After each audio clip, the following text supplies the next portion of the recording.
नमस्कार दोस्तों, मेरे YouTube चैनल पूजा पाठ रश्मि के साथ चैनल में आप सबका स्वागत है। तो परिवर्तनी एकादशी की आप सभी को बहुत बहुत शुभकामनाएं। भाद्रपद मास के शुक्ल पक्ष की एकादशी तिथि 25 सितंबर सुबह 7:55 से शुरू होगी और इसका समापन 26 सितंबर दिन मंगलवार को सुबह 5:01 पर हो सकेगा।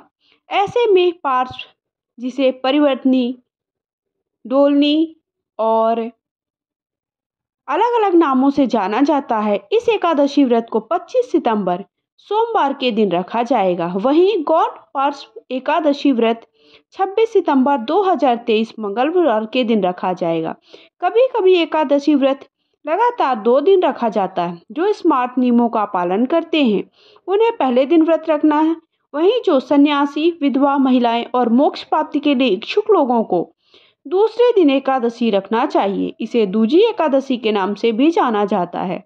परिवर्तनी एकादशी व्रत के दिन सर्वार्थ सिद्धि योग, रवि योग, सुकर्मा योग का निर्माण हो रहा है। ऐसे में सर्वार्थ सिद्धि योग दोपहर 11:55 से शुरू होगा, 26 सितंबर सुबह 6:11 तक रहेगा। वहीं रवि योग सुबह 6:11 से दोपहर 11:55 तक है। सुकर्मा योग दोपहर 3:30 से उत्तराषाढ़ नक्षत्र का भी निर्माण हो रहा है, जो दोपहर 11:55 तक रहेगा। इसके बाद श्रवण नक्षत्र शुरू हो जाएगा।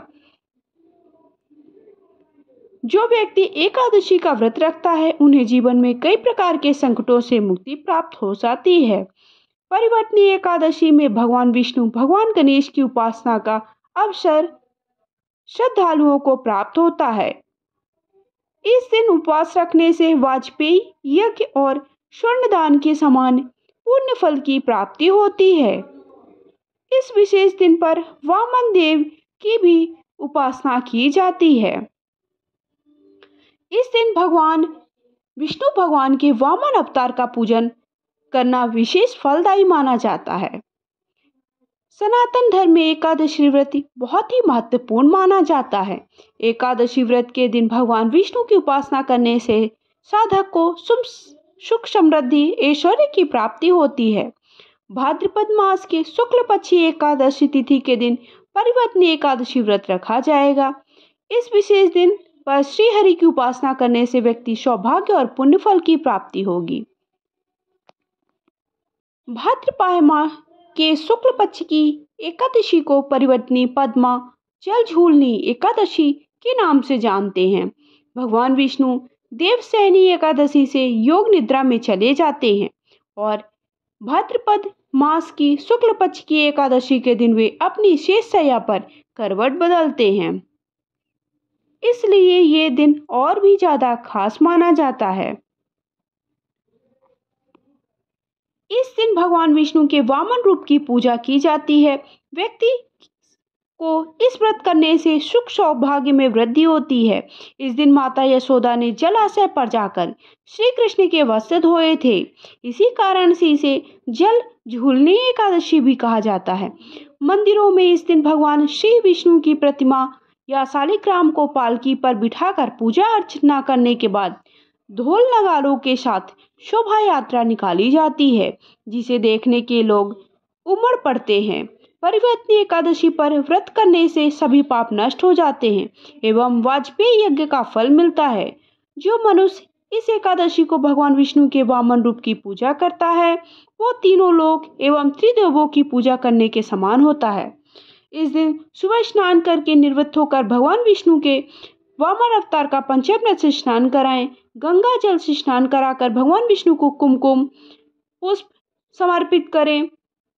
वामन भगवान की कथा एवं श्रवण का वाचन करें। दीपक से आरती उतारें। प्रसाद सभी में वितरित करें। भगवान विष्णु के पंचाक्षर मंत्र ओम नमो भगवते वासुदेवाय का यथासंभव तुलसी की माला से जाप करें। शाम के समय भगवान विष्णु के मंदिर अथवा उनकी मूर्ति के समक्ष भजन कीर्तन का कार्यक्रम करें। इस एकादशी के दिन भगवान विष्णु सहित देवी लक्ष्मी की भी पूजा करने से जीवन में धन और सुख की प्राप्ति होती है। परलोक में भी इस एकादशी के पुण्य से उत्तम स्थान प्राप्त होता है। एकादशी व्रत की कथा। त्रेता युग में भगवान विष्णु का महान भक्त राजा बलि हुआ। राक्षस कुल में जन्म लेने के बाद वो भगवान विष्णु का बड़ा भक्त था। उसकी नियमित भक्ति और प्रार्थनाओं से भगवान विष्णु प्रसन्न हो उठे। राजा बलि राजा विरोचन के पुत्र और प्रहलाद के पौत्र थे। ब्राह्मणों की सेवा करते। इस प्रकार अपने तप, पूजा, विनम्र स्वभाव के कारण राजा बलि ने अनेक शक्तियां अर्जित कर ली। इंद्र के देवलोक के साथ त्रिलोक पर अधिकार कर लिया। इससे देवता लोक विहीन हो गए। इंद्र को उसका राज्य वापस दिलवाने के लिए भगवान विष्णु को वामन अवतार लेना पड़ा। वे वामन अवतार अर्थात बौने ब्राह्मण का रूप धारण करके राजा बलि के पास गए। उनसे अपने रहने के लिए 3 कदम के बराबर भूमि देने का आग्रह करने लगे। वामन रूप में भगवान ने एक हाथ में लकड़ी का छाता रखा हुआ था। गुरु शुक्राचार्य के मना करने के बावजूद राजा बलि ने वामन को 3 पग भूमि देने का वचन दे डाला। वचन सुनकर वामन अवतार अपना आकार बढ़ाते गए और उन्होंने इतना आकार बढ़ा लिया कि पहले कदम में पूरी पृथ्वी, दूसरे कदम में देवलोक, तीसरे कदम में कोई भी भूमि ही नहीं बची। इस वचन के पक्के राजा बलि ने कदम रखने के लिए उन्हें अपना सिर प्रस्तुत कर दिया।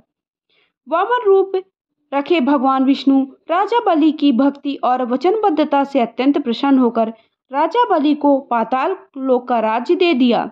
इसके साथ ही भगवान विष्णु ने राजा बलि को वरदान दिया कि चतुर्मास अथवा 4 माह में उनका एक रूप क्षीर सागर में शयन करेगा, दूसरा रूप राजा बलि के पाताल में उस राज्य की रक्षा के लिए रहेगा। तो इस तरह से एकादशी व्रत की कथा अवश्य सुनना चाहिए। अगर आप सबको वीडियो पसंद आया है तो वीडियो को एक लाइक करें, चैनल को सब्सक्राइब करें। पहली बार चैनल पे आए हैं, कमेंट बॉक्स में जाकर के ओम नमो भगवते वासुदेवाय नमः अवश्य लिखिए। धन्यवाद आप सबका।